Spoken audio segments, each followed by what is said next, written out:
bienvenidos a quienes se van uniendo a este seminario sobre la historia de las religiones. Estamos esperando que Sri Rangapuri o Reinaldo Cuadros se una también a nuestra sala. Ya aquí lo tenemos. Reverencias, ¿no se Hare escucha? Krishna Dandavats. No sé si se escucha ahora bien. Sí, perfecto. Excelente. Ok, Bueno, entonces, muchas gracias. muchas gracias a usted, a ustedes. Entonces, para dar inicio a este encuentro, le Sí, damos se escucha bien. Voy a silenciarlos un momentito. Les damos primero la bienvenida a este espacio de la historia de las religiones. Queremos contarles que Ashram Talks es una iniciativa de estudio de la sabiduría védica, especialmente conectada con sus principios universales y cómo aplica para tiempos modernos. Entonces somos un equipo internacional que hace diferentes programas virtuales, seminarios, talleres y pues como también estamos interesados en conocer lo que dice la ciencia y las diferentes tradiciones religiosas y filosóficas o la filosofía. Por eso hemos planteado este seminario.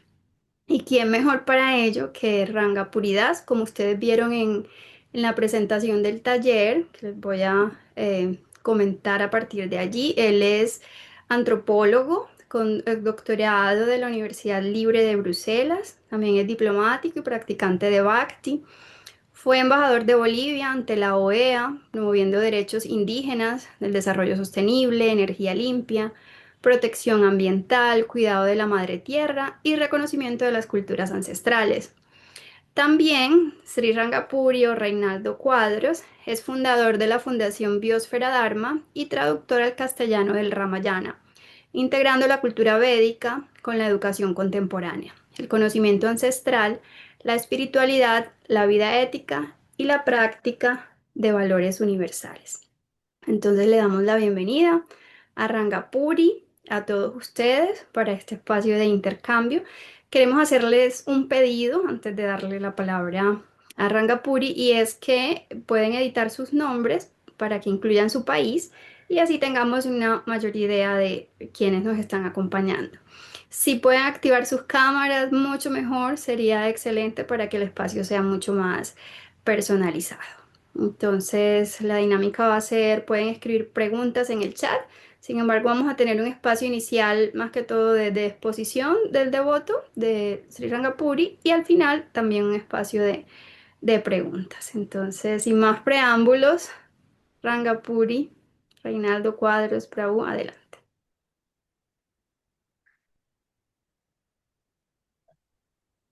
Ya. Bueno, antes que nada quiero agradecer esta oportunidad a todo el equipo de Ashram Talks, especialmente Bhakti Rakshak Maharaj,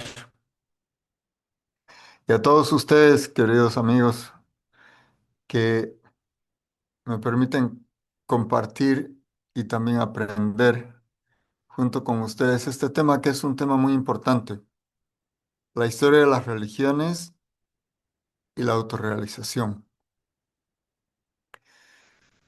Y me gustaría comenzar con un ejemplo de la naturaleza. Un ejemplo muy conocido, seguramente por todos ustedes, pero que nos ayuda a entender el por qué estas cosas nos inquietan. Vamos a ponerles aquí un pequeño video que dura poco más de un minuto, pero que va a motivar un poco el por qué estamos interesados en esto.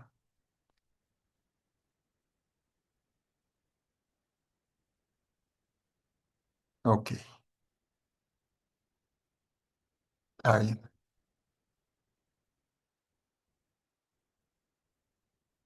Se ve un video, ¿sí? Se ve el video, sí.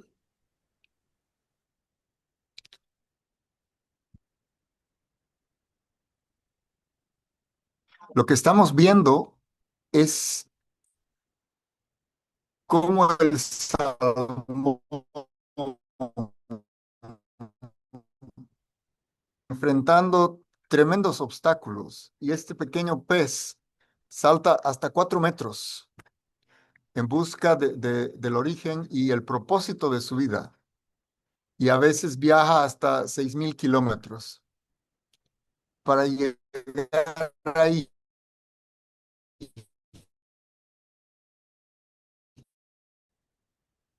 Ya le voy a escribir por interno. Mm, Perdón, no sé si ahora ya se escucha. Sí, ahí está perfecto. Ok, perdón, tuve que iniciar de nuevo. Está perfecto. Bueno, lo que habíamos visto es un corto video sobre las imágenes de un salmón y cómo es que el salmón hace este esfuerzo increíble con su tamaño, salta hasta 4 metros, recorre hasta 6.000 kilómetros para llegar a su punto de origen, para buscar el propósito de su vida. Y eso, bueno, ni siquiera pasa solamente con el salmón en el norte, que su viaje es más conocido, pero también está en el sur. El sábalo es un pez que hace exactamente lo mismo y se encuentra por todo el Atlántico y va desde el agua salada hasta el agua dulce y otra vez remontándose a encontrar su propósito de existencia y a llegar a su lugar de origen. Entonces, imagínense una criatura que no ha sido sometida a algún tipo de educación, algún tipo de influencia, alguna sociedad, algún conocimiento previo, tiene una característica inherente que le lleva a buscarse. Ahora, en este cuerpo humano tenemos más instrumentos, aunque somos también igualmente entidades vivientes de la misma naturaleza, pero este es el tema que nos mueve en la existencia. ¿Para qué vivimos? ¿Por qué vivimos? ¿Qué nos hace felices? ¿Qué esperamos encontrar? ¿Qué queremos encontrar? Entonces, para entender esto, seguimos diferentes procesos. Algunos tratamos de hacerlo a través de la introspección, a través de buscar personas, a través de ir a lugares, a través de conectar de alguna manera con nuestra propia naturaleza interior. Ahora bien, ¿cuál es nuestro estado natural? Porque también podemos someternos nosotros a condiciones alteradas de conciencia o ser conscientes de nuestra naturaleza condicionada, de una segunda naturaleza que tenemos. Tenemos una naturaleza inherente y una naturaleza adquirida. Y hay un conflicto entre estas naturalezas. De hecho, si es que nosotros ah, estudiamos nuestra propia existencia, vamos a encontrar contradicciones. Pero en este viaje se encuentran todas las entidades vivientes y entre los seres humanos hay sociedades íntegras, periodos íntegros que están marcados por un cierto método para lograr este objetivo. Y a este sentimiento que se encuentra incluso más allá de lo que es evidente, se lo ha llamado a veces religión. Quiere decir una conexión con un mundo que está más allá del mundo que percibimos inmediatamente con nuestros sentidos. nos liga, nos vincula a un mundo que obedece a nuestra naturaleza interior. Entonces, esta naturaleza exterior que está relacionada con nuestros sentidos y todo lo que recibimos de nuestros sentidos y que está contrapuesta con una naturaleza que no terminamos de entender, pero que estamos tratando de encontrar, entonces requiere un método, una especie de diálogo, una antípoda entre estos impulsos que tenemos que son diferentes. Ahora, cuando esto adquiere un carácter colectivo, lo entendemos como lo que normalmente llamamos religiones, y especialmente las grandes religiones, pero obviamente no está limitado ni está completamente definido por esto. Uno puede incluso hacer su búsqueda interior desde el agnosticismo o desde ciertas técnicas que no están definidas dentro de los marcos religiosos. Pero dentro de este seminario vamos a hacer una metodología. Por un lado, vamos a hacer este análisis de la ciencia de la autorrealización y por otro lado, vamos a estudiar cómo es que las manifestaciones religiosas que conocemos hoy en día han llegado a ser o llegan a ser y de dónde provienen y cuándo empiezan.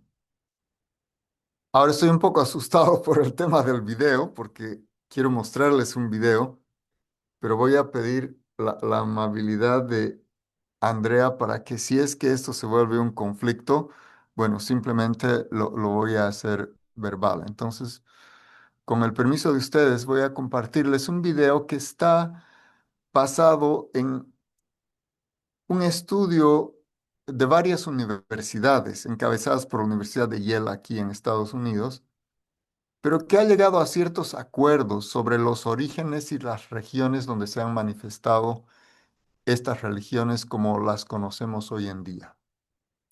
Entonces voy a hacer aquí, cruzando los dedos, a una experiencia de compartir pantalla. Confiemos, confiemos. Vamos a ver si esta vez nos funciona bien.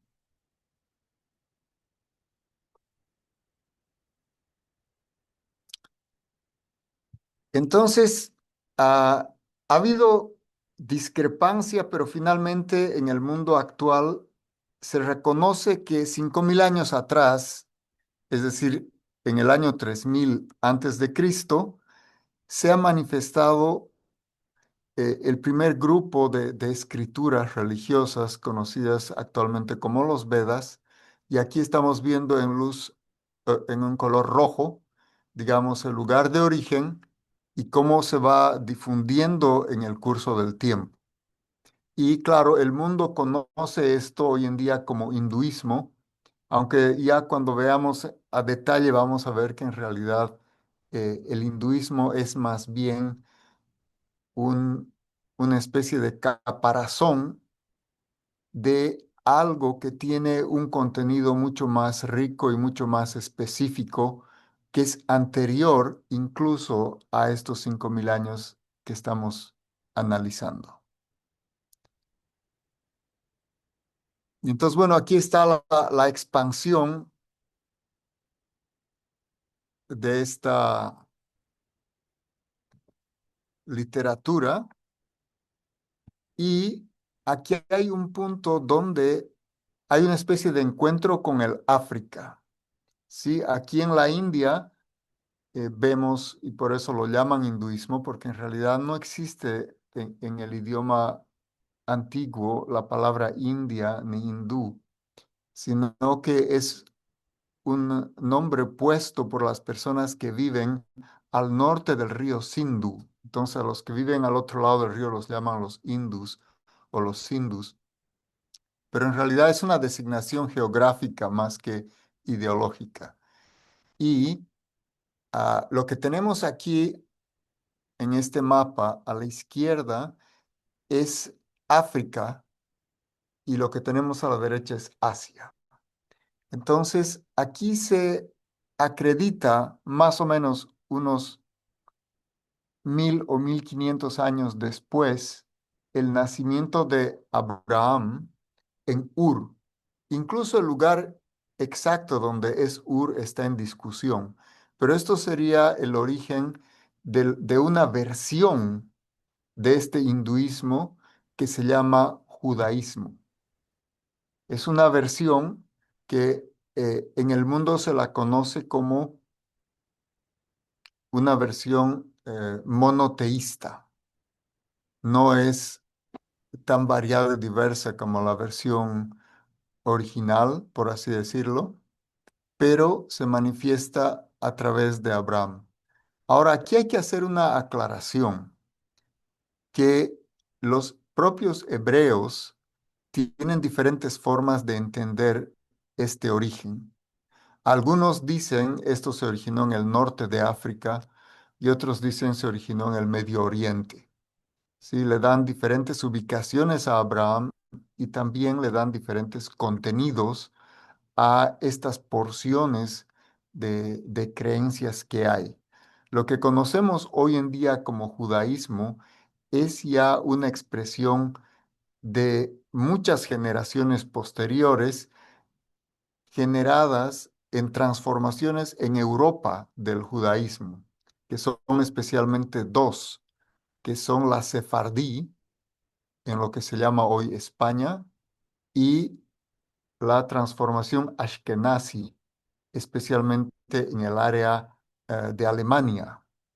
Entonces, estos son, digamos, los judíos, por así llamarlos, a los hebreos contemporáneos, que ya han sufrido transformaciones en su movimiento desde África y Medio Oriente hacia Europa y después su expansión desde Europa otra vez.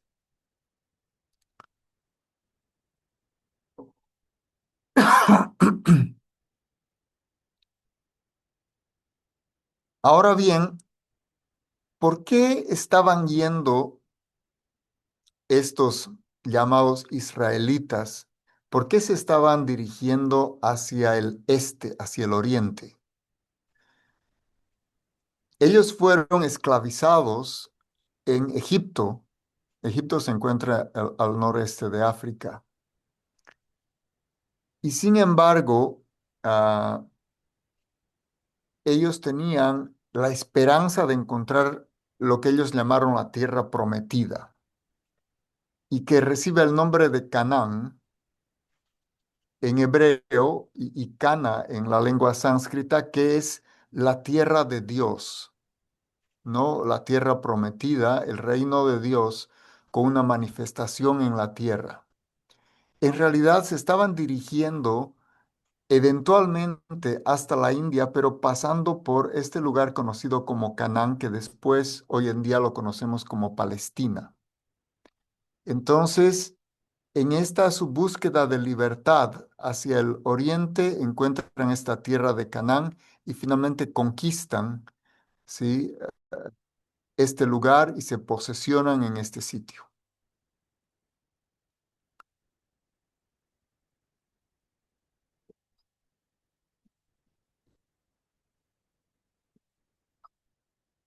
Y ya unos 600 años antes de Cristo, aparece en Lumbini Buda. Lumbini está en Nepal, pero curiosamente este Buda aparecido en Nepal, conocido como Siddhartha Gautama, es un segundo Buda. Aunque es el más famoso y aunque prácticamente todo el budismo en el mundo está inspirado en Siddhartha Gautama, en realidad no es el Buda original. El Buda original apareció unos 1000 años antes, prácticamente coincidiendo con la aparición de Abraham. Y apareció un poco más al sur y un poco más al oeste de Lumbini, en Bodh Gaya, en lo que es actualmente India. Y hay una disputa actualmente entre India y Nepal sobre dónde apareció Buda y en realidad lo que resuelve esta disputa es entender que son dos Budas. Un Buda que dentro de la literatura védica se conoce como el Buda Avatar y otro Buda que aparece casi 1000 años después, que es un Buda vinculado a lo que hoy en día se practica, especialmente como budismo. Tienen diferencias importantes, pero de eso vamos a hablar un poco más adelante. Entonces tenemos dos calendarios para el budismo y tenemos dos Budas distintos.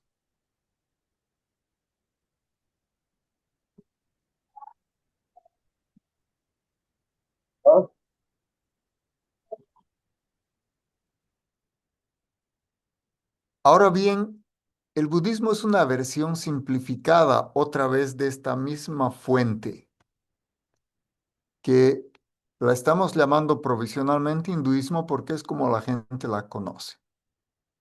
La conoce como la religión más antigua, etcétera, pero en realidad vamos a ver que ni siquiera es la fuente original. Sin embargo, históricamente es considerada la religión más antigua y el budismo es una forma de hinduismo que simplifica el análisis de la vida a el tiempo presente, ¿sí? Es decir, no está muy enfocada a la meta de la vida, como hemos visto al principio, incluso en la lucha del salmón, que lucha por llegar a un punto donde no está en ese momento.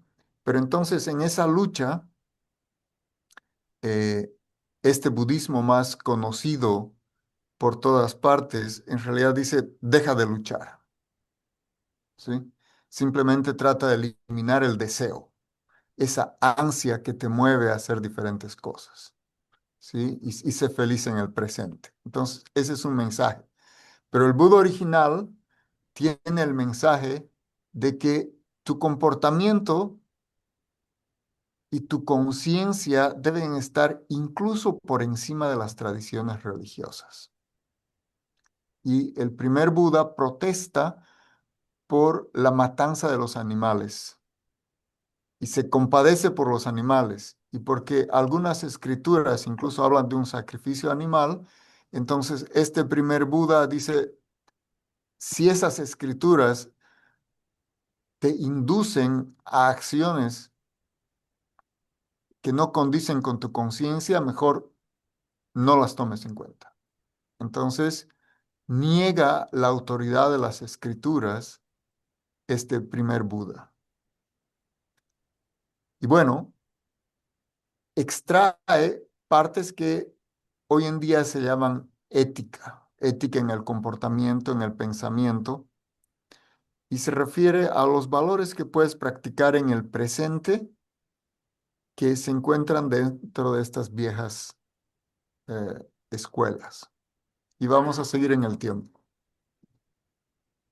Ahora, ¿qué pasa? Dentro de los mismos que hemos llamado judíos, se destaca una personalidad que es seguramente la más famosa porque da lugar a lo que se llama el cristianismo, que es la religión, digamos, con más adherentes en el planeta. Pero ¿qué pasa? Que este profeta llamado de nacimiento Emanuel, que nace en un lugar conocido como Betelem o Belém, a sus 12 años, Emanuel se va otra vez al oriente, siguiendo este mismo trazo que ha llevado incluso al pueblo judío a salir, sea de África, sea de Egipto hacia el oriente. Y entonces en este caso, Emanuel se va hacia el oriente inspirado por lo que se han llamado los Reyes Magos, estos Reyes Magos que se hacen presentes en su aparición y que tienden, digamos, caminos a seguir y que eventualmente la mayor parte de la vida de Emanuel la pasa fuera de Judea. y da lugar a entonces a esta nueva versión, esta nueva manifestación de la espiritualidad.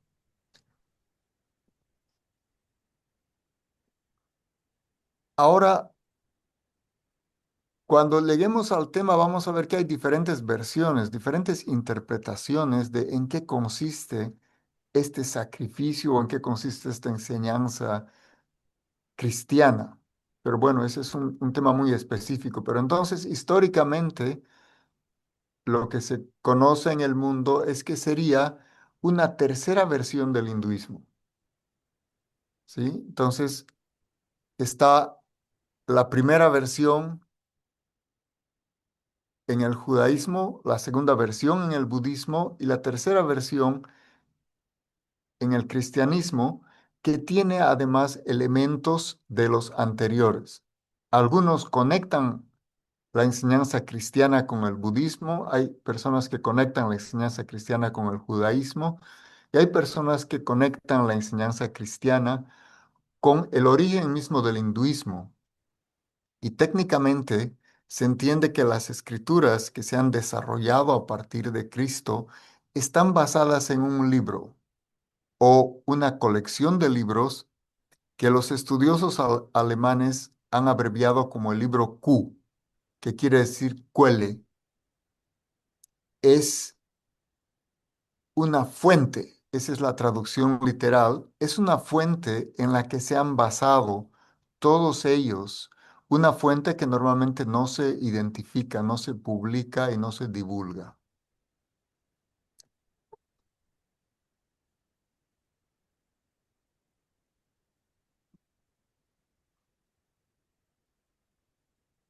Y tenemos el nacimiento de Mahoma, ¿no? En la Meca, en lo que hoy en día conocemos como Arabia Saudí. Hay que aclarar que tanto los árabes como los judíos en realidad tienen el mismo origen semita. Y el Islam es otra vez conocida como una nueva versión del llamado monoteísmo. Es decir, es una interpretación distinta del sacrificio de Jesús y del rol de los profetas que han pasado por esta etapa del judaísmo, de la cristiandad. Ellos aceptan a Jesús como un profeta. Mahoma es otro profeta y tiene una interpretación distinta del sacrificio de Jesús. Y esa es como la diferencia principal entre el Islam, que hace énfasis nuevamente en obedecer a Dios y que el profeta es un mensajero de Dios, pero no es Dios. Y entonces, esta misma versión es aceptada también en el judaísmo, solamente que en el judaísmo se espera que este profeta salvador tenga también un rol político. Y de esa manera en el Islam también el Salvador tiene un rol político que es unir a las tribus de los creyentes en el Islam y conformar una nación gobernada en base a los mandatos de Alá que están traducidos en el Corán por el propio Mahoma y también en la Sharia. Entonces, tanto estos antiguos libros de los Vedas como las versiones hebreas de la Torah, el Talmud, la Cábala, etcétera, las versiones budistas especialmente organizadas en lo que se llaman las tres canastas, el Tripitaka, y en la cristiandad lo que se conoce como todo aquello junto con los evangelios, que son como las realizaciones de los seguidores posteriores a Jesús, son entonces, desde el punto de vista del Islam, son además repriorizadas de otra manera. Entonces, Mahoma añade la dimensión política, pero también desde su punto de vista rectifica la interpretación de la muerte de Jesús, que ese es un tema muy importante. En realidad, Lo hemos mencionado en algún momento y lo vamos a mencionar después, pero si ustedes ven la cruz que conocemos, por ejemplo, en el mundo latino, se llama justamente la cruz latina, no era conocida en el tiempo de Jesús. En realidad los romanos tenían una cruz que era un instrumento de tortura, que es una cruz que la parte vertical es más larga y donde se crucificaba a los criminales. Pero la cruz que se conocía en el cristianismo original es una cruz cuadrada, que hoy la llamamos la cruz griega. No son las mismas cruces y no es el mismo significado. Entonces también el Islam protesta por el uso de una cruz que es un instrumento de tortura y no esta cruz cuadrada que es una señal de un propicio, de un momento propicio divino. Entonces es una interpretación muy distinta en base aparentemente a un mismo fenómeno. Y por eso, por ejemplo, en las mezquitas, ellos protestan usar ninguno de estos símbolos, ni crucifijos, ni estas imágenes, porque estas imágenes conducen a interpretaciones que pueden ser erradas, especialmente en base al sacrificio de Jesús, ¿no? Entonces, aquí tenemos lo que serían las cinco conocidas como religiones principales, que en realidad cuatro de ellas son las mayoritarias. En realidad el judaísmo tiene muy pocos seguidores en términos de población. Tiene una cierta importancia histórica para las llamadas religiones monoteístas, pero en realidad en términos contemporáneos solamente se habla de cuatro grandes religiones, que serían el hinduismo, el budismo, el cristianismo y el islam o el mahometanismo. Entonces, ahora vamos a ver cómo en el planeta se han ido divulgando y haciendo mayor presencia estas diferentes formas. Entonces, como el Islam adopta una posición política, también se va expandiendo rápidamente, va adquiriendo poder,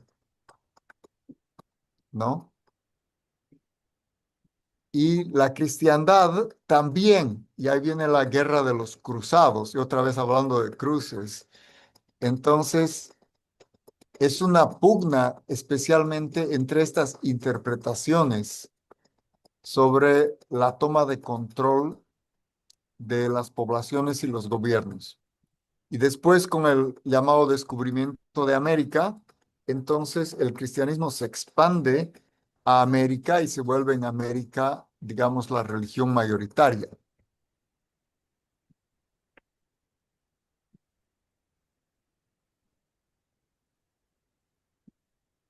Incluida la partición de África, donde una parte, especialmente la parte norte, queda musulmana y la parte sur cristiana. Y ahora ya estamos llegando a la Segunda Guerra Mundial. Este es un tema muy controversial, tiene que ver con una guerra que está sucediendo en este momento, que es el establecimiento del Estado de Israel. Es decir, ah, ah, solo para sintetizar, Inglaterra como efecto de la Segunda Guerra Mundial, prometió este territorio de Canaán o posteriormente Palestina, prometió a tres diferentes pueblos sin ser dueño. Entonces, los ingleses, sin ser dueños de ese territorio, se lo ofrecieron tanto a los árabes como a los judíos y también a otros pobladores. Entonces, al final generaron un conflicto que, por ejemplo, el día de hoy se está sintiendo fuertemente a través de esta guerra, pero que se manifiesta periódicamente y hace también que a pesar de ser, digamos, entre comillas, una religión minoritaria, tiene una influencia muy fuerte en el ejercicio del poder. Entonces, aquí tenemos un mapa donde, por ejemplo, se ve en Sudamérica una pequeña porción considerada hinduista, que son las Guyanas y el resto cristiano. Tenemos que el budismo está más expandido en las partes de la China y Japón y Corea y Mongolia, ¿no? Y el Islam está expandido prácticamente en el resto de Asia y el Medio Oriente.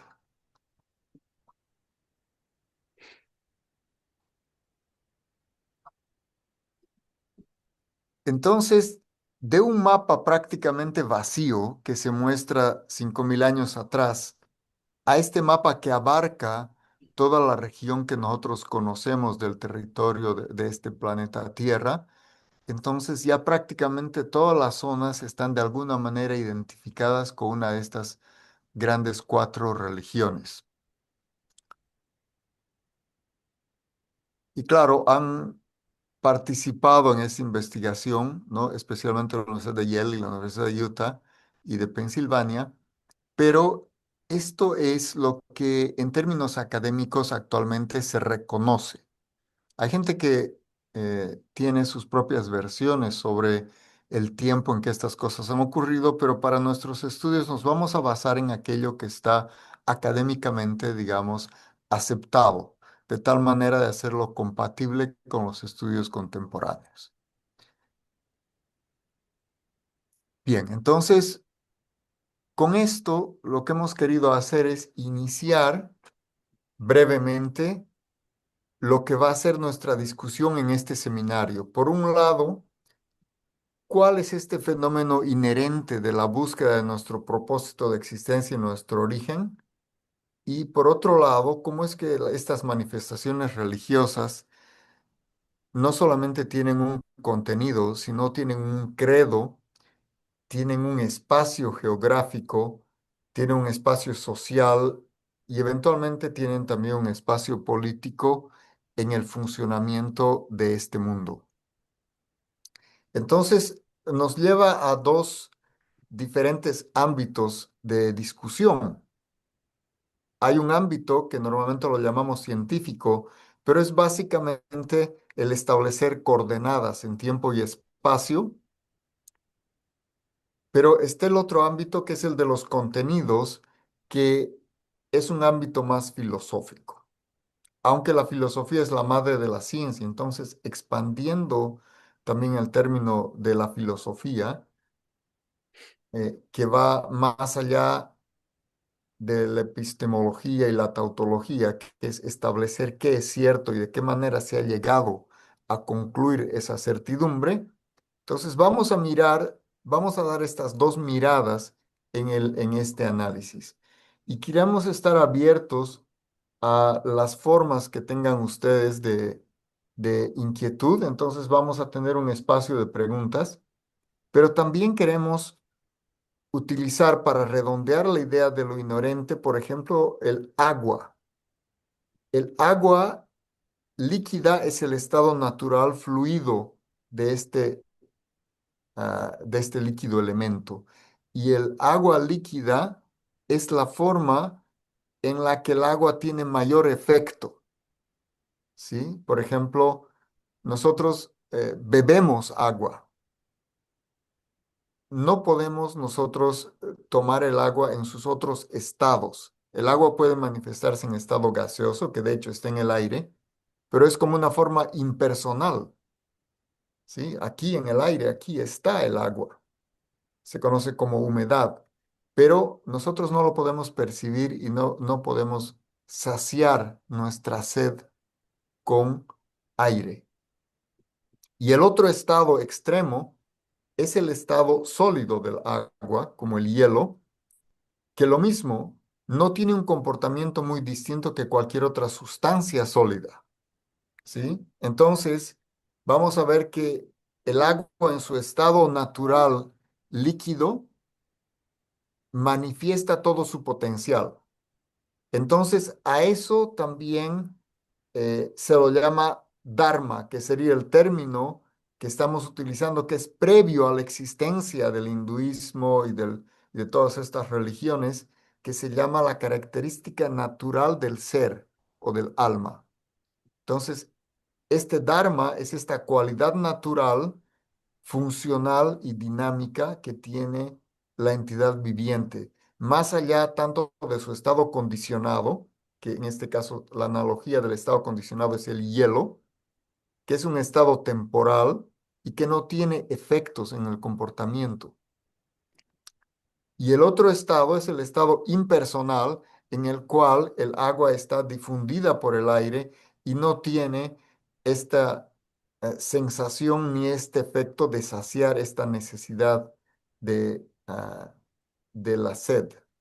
Entonces, el recuperar el Dharma, o se puede llamar la religiosidad o la característica natural del alma, es liberar al alma tanto de su difusión impersonal como de su estado condicionado. Entonces, esta liberación, esto que nos va a llevar al contenido mismo profundo, tanto de la religión como de otras prácticas de espiritualidad. ¿Sí? Entonces, hay algo que es circunstancial y hay algo que es permanente. Y también podemos dar un ejemplo. En un mismo trono puede estar sentado un rey, pero también puede estar sentado un piojo. En términos de coordenadas, los vamos a identificar en el mismo espacio geográfico y en el mismo tiempo, en 4 dimensiones idénticas, pero tanto su experiencia de la vida, la experiencia en un cuerpo de un rey, por eso es en tratarse a cuerpo de rey, es muy diferente que la experiencia que tiene uno estando dentro de un cuerpo de un piojo, ¿sí?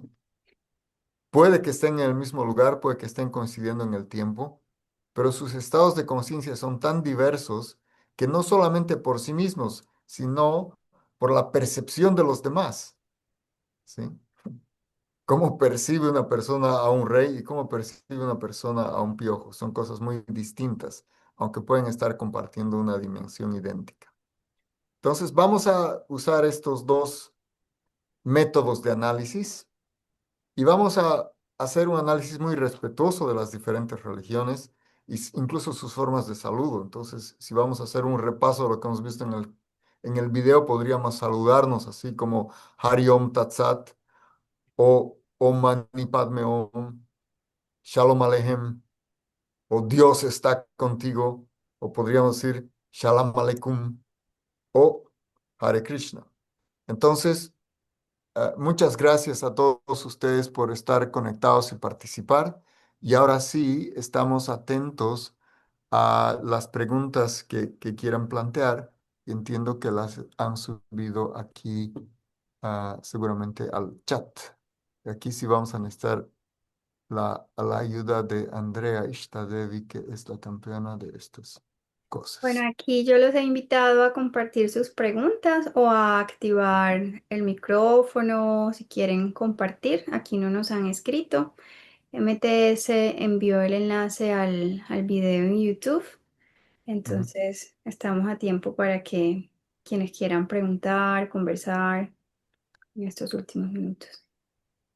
En el chat todavía Hay no que levantar tenemos. la mano. Matura, Sí, Hare Jai, Krishna, Hare Jai, Krishna. Prabhu, mucho gusto. Muy Ah, ah, interesante tu exposición. La verdad que uno más o menos tiene alguna idea, pero estuvo muy bien resumido y queda una gran claridad, ¿no? Ahora la pregunta mía así es, o la inquietud que me nace, siempre he tenido desde el punto de vista histórico-geográfico. ¿Por qué pareciera de que antes que se crearan todas estas, desde el hinduismo hacia esto que hoy conocemos como grandes religiones, es como que no hubiera habido antes alguna expresión también espiritual o religiosa como la que sabemos que existió en América? Entonces, ¿cómo conecta la cultura occidental, americana principalmente, o de África, en realidad de todos los países, de todos los continentes anteriores o que no están muy bien claros, algo se especificó de lo que hoy día existen, pues, como que religiones grandes en América, en África, en Asia, pero anterior a este movimiento, a esta eh, imagen que usted nos muestra, había, ¿no? Gente, o, civilizaciones, culturas, y entonces esa es la pregunta, ¿cómo conectan con esta figura que nos muestra desde el hinduismo hacia adelante, ¿no? ¿Se entiende? perfectamente. Gracias. Claro, este es un gran punto en el análisis de la historia. eh, técnicamente se llama la invención de la prehistoria. Es decir, cada quien quiere perpetuar su visión de la vida. Y eso ocurre también a nivel de los pueblos y a nivel de las religiones. Entonces, lo más típico es el calendario. De hecho, el calendario que usamos hoy se cuenta desde la aparición de Jesús, porque básicamente es decir a todo el mundo, bueno, borrón y cuenta nueva. Lo que había antes no tiene importancia. Ahora sí, estamos empezando con el pie derecho. Esto sí vale. Borren todo lo demás. Y eso en realidad ha ocurrido varias veces. Incluso están las famosas calendas griegas y el calendario juliano que van transformando aún la forma de medir el tiempo para respaldar sus propias versiones de cómo funciona el tiempo.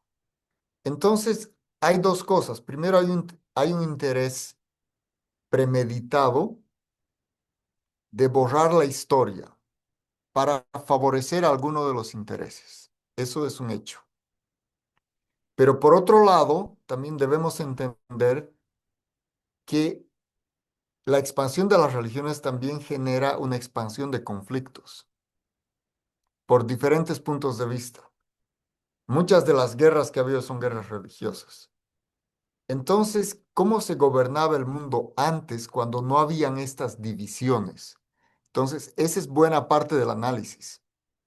Entonces, por un lado, hay esta intención deliberada, que técnicamente es la invención de la prehistoria, mostrar a los prehistóricos como unos cavernícolas, básicamente estúpidos por su nivel de inteligencia, pero brutos en su comportamiento y torpes. Entonces, que no vale la pena ni mirar atrás. Ahora estamos mucho mejor, ¿sí? Entonces, esa es la intención deliberada. Y en una primera etapa llegó hasta los griegos.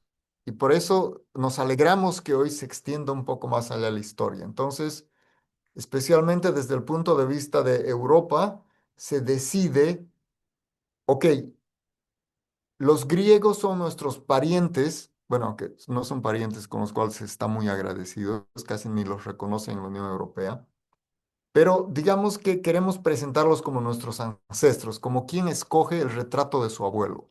¿De qué abuelo vas a poner el retrato? ¿Vas a poner de uno que era un terrible, que estaba andando con unos palos, golpeando a las chicas, arrastrándolas de los pelos? ¿O vas a poner a alguien, un gran filósofo, como Tales de Mileto o Pitágoras o Platón? Entonces, en un primer momento, Europa decide poner a Grecia como la cuna de la civilización humana.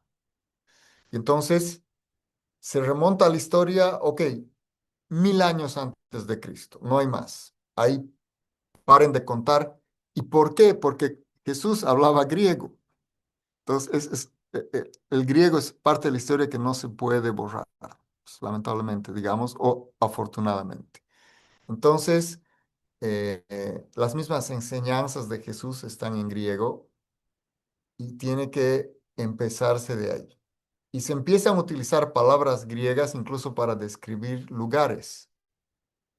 Por ejemplo, Egipto es una palabra griega, es como los griegos denominaban el mundo. Entonces se hace un borrón y cuenta nueva y digamos que los griegos son el origen. ¿Por qué ahora se ha ido un poco más atrás de los griegos? Porque resulta que el propio Platón dice, yo fui educado por brahmanes de la India. Entonces, paren las orejas, había historia antes. Uy, perdón. Recorran un poquito atrás el telón.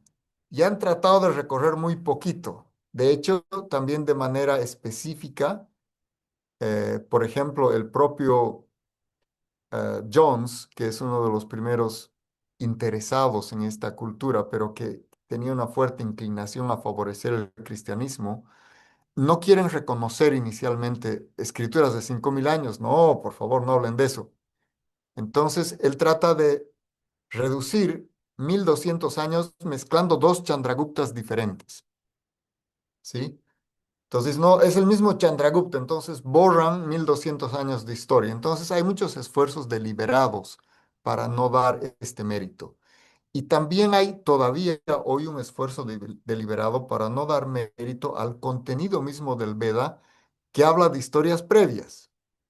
Entonces, por eso, para no entrar en controversia, en este momento solamente estamos llegando hasta este punto, pero obviamente es un intento deliberado, digamos, en lo que va de lo que es la historiografía, ¿no? De ponerle un punto final al análisis del pasado y decir, ok, desde ahí vamos a contar, no, no vayan más atrás porque más atrás no vale la pena. Y esa es una gran pugna en el ámbito académico y científico. Y si ustedes miran libros de historia y de geografía, van a ver de que en lo posible ni se habla de la India ni del hinduismo, porque ya nos estamos metiendo a arenas movedizas. Van a haber grandes historias de la China, de los asirios, de los sumerios, etcétera, pero no van a Sí, querer hablar de antes. Entonces, ese es un punto importante a tomar en cuenta. Hay un debate. Incluso si ustedes publican hoy en día un artículo en la Wikipedia que haga énfasis en un tiempo anterior a los 5000 años, van a ver que con mucha frecuencia es retirado del Internet. wow, ¿Sí? increíble. Claro, eso me responde perfectamente porque yo a diario trato de de subir un mensaje de Srimad Bhagavatam, un texto de un capítulo cada día, y claro, uno se siente como que lo anula, ¿no? Porque se siente anulado de estar hablando una teoría, una concepción geográfica, filosófica, científica, tan perfecta, tan plena, pero está en el aire porque hacen creer o hacen sentir que estás hablando cosas irreales, ¿no? Como que fuera fantasía o leyenda, no sé. Ah, hacen sentir eso. Pero claro, eso quería confirmar, ¿no? Y creo que con lo que me has dicho me ha quedado mucho más claro. Muchas gracias. Gracias. Sí, efectivamente, entonces se utilizan estos términos como mitología. Incluso se dice la mitología griega, la mitología nórdica, etcétera, porque ah,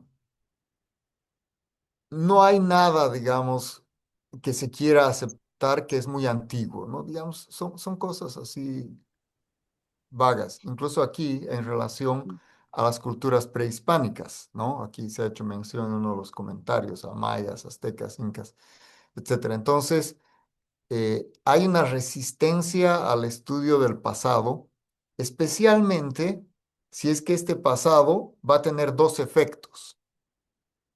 El primer efecto es que la gente se ilumina entendiendo su propia historia.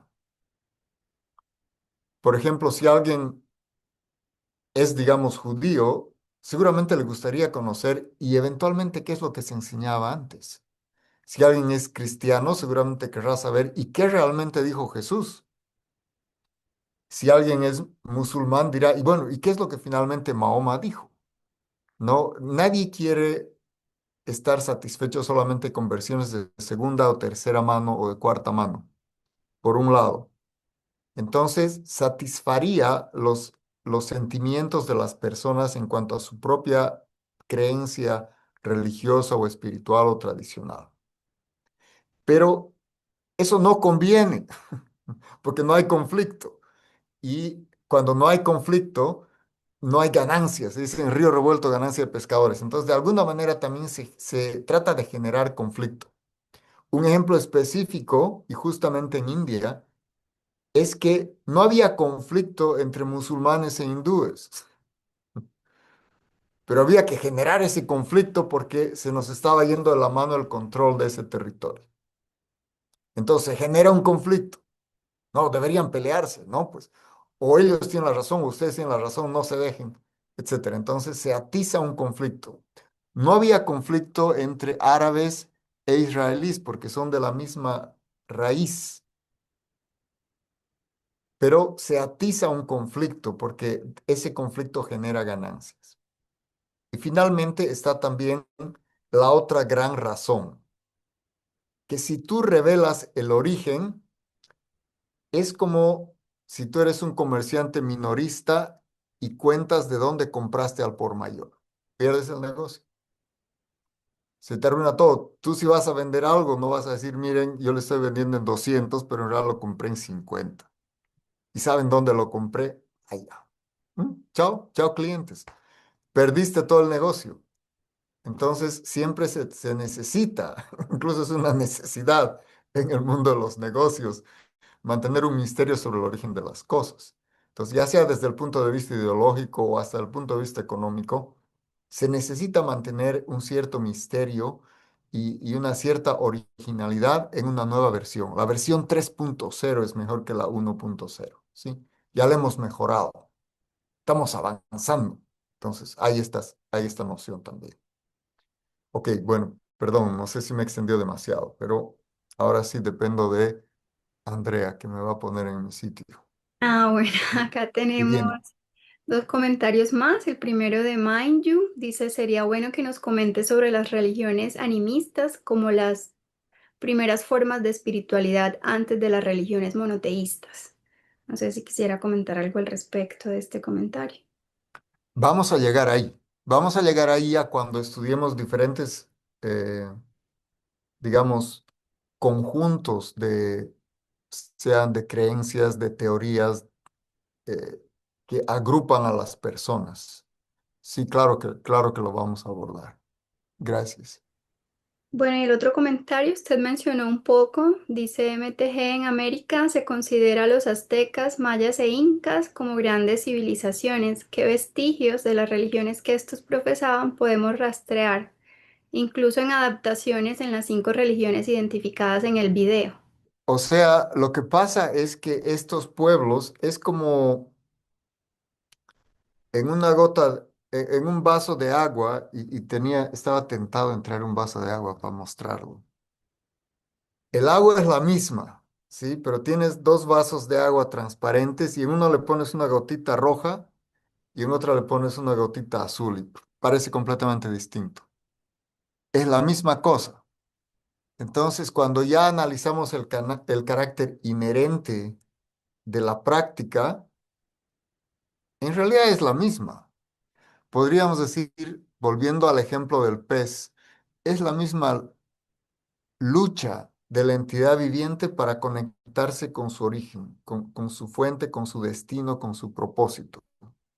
Entonces, ya sea de una manera o de otra, en realidad son diferentes métodos. Y lo que vamos a estudiar es también en qué diferían esos métodos. Fundamentalmente, especialmente incas, mayas y aztecas, lo que hacían era adorar a los devas, ¿no? Se conoce como la adoración de los semidioses, que también está presente especialmente en el hinduismo, ¿no? Y que se puede entender como una especie de politeísmo, ¿sí? Unos adoran al sol, otros adoran a la luna, etcétera. Pero eso está presente en nuestro propio calendario. Ustedes saben que el 25 de diciembre era el día de Horus, era el día de la adoración del dios del sol para los romanos. No es en realidad el día del nacimiento de Jesús. Jesús nació en un mes de abril. Pero para hacer coincidir dos formas donde una sociedad ya está acostumbrada a celebrar un 25 de diciembre su fiesta principal, la adoración del dios del sol, pues bueno, ahora que ya estamos aceptando el cristianismo, hagamos que esas dos cosas coincidan, incluso difieren en 4 años las fechas. Pero bueno, la cosa es que se va generando una especie de paquete que puede ser aceptado por la gente que está regida de una misma manera, ¿no? Muy bien, también tenemos un último comentario de Luzma, de México, que dice si podría hablar de la cruz esvástica, que es hindú y por qué se usó en Alemania con fines políticos. Bueno, en realidad la esvástica no es hindú. La esvástica se conoce en muchas culturas. Si uno va, por ejemplo, ya hemos hablado de Grecia, si uno va a Atenas, los las grecas, que se llaman las decoraciones de los templos, son esvásticas. A mí me sorprendió ir, por ejemplo, a Corea, fui becario en Corea del Sur, y cuando uno va a las señales de tráfico con una flecha, si es una esvástica con una flecha, quiere decir templo, ¿no? Es claro, si uno va a la India, en la India es mucho más popular. Si uno va incluso a un matrimonio, ve unos cántaros con una esvástica. ¿Y qué pasa? Que la esvástica, y si uno va eh, a Sudamérica, por ejemplo, en Canata, en el centro de Bolivia, la esvástica es también el símbolo de los nativos allá, que se llaman también canas, igual que el pueblo de Canaán, tenían también la esvástica como símbolo. Pero aquí también en Norteamérica, ahora que soy en Norteamérica, los indígenas norteamericanos tienen un poncho con una esvástica. Es una señal universal que es derivada de los arios. Así se ha llamado a los seguidores de los Vedas, ¿no? Se los ha llamado arios, solamente que en el día de hoy, como justamente se mal utilizó en Alemania, porque los alemanes dijeron, bueno, nosotros somos los arios, estimados amigos, como, y no solamente ellos, durante la Segunda Guerra Mundial, la esvástica era también entregada en propio Estados Unidos como una señal al valor, antes del desenlace de la Segunda Guerra Mundial. En países tan lejanos como Bolivia, hasta hace 6 meses, la esvástica estaba en el sable de los altos oficiales del ejército. Entonces, es una señal de honor desde que no se puede ni siquiera calcular en el tiempo, pero sí está vinculada a lo que se llama los seguidores de los Vedas y lo que remontaría, digamos, a personas, les daría el prestigio de estar incluso antes de la aparición de las religiones, ¿sí? Entonces, la esvástica está antes de la colonia, está antes de la organización de las religiones. Entonces, es el símbolo de, digamos, la cultura original. Y muchos han querido atribuirse la cultura original como algo propio de su pueblo, de su nación, pero en realidad es universal. Es tan universal como la palabra madre o mamá.